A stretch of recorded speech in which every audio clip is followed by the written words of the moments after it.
আসসালামু আলাইকুম। আমি কাউসার চলে আসলাম আরেকটা ভিডিও নিয়ে আপনাদের মাঝে। দেখেন, আপনাদেরকে আজ বিশেষ একটা জিনিস দেখাতে যাচ্ছি, ঠিক আছে? এটা হচ্ছে রুমাল, বাংলাদেশে রুমাল বলে। এখানে এটার নাম হচ্ছে সিমাক, আরবি ভাষায় এটাকে সিমাক বলা হয়, ঠিক আছে? তো এটার দাম কত দেখেন, এটার দাম 265 রিয়াল, ঠিক আছে? এই যে 265 রিয়াল, 265 রিয়াল দিয়ে এটা কিনে নিয়ে যায়। তবে সব থেকে গুরুত্বপূর্ণ মজার একটি বিষয় কি, সেটা হচ্ছে এই যে দেখেন, এটার নাম হচ্ছে মাই ফেয়ার।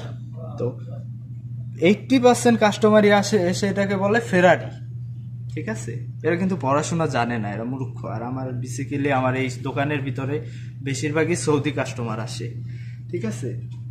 এরা এটার নাম বলে ফেরারি। কোনো কিছুর নাম এরা ঠিক মতো পড়তে পারে না, মানে ইংলিশ এদের একদমই পড়তে পারে না। আরবিতেও লেখা আছে, এটা কিন্তু আরবিতেও লেখা আছে এখানে মাইফেয়ার, কিন্তু এরা পড়তে পারে না, ঠিক আছে? আরো অনেক জিনিস আছে, ওরা ইংলিশ একদমই পারে না।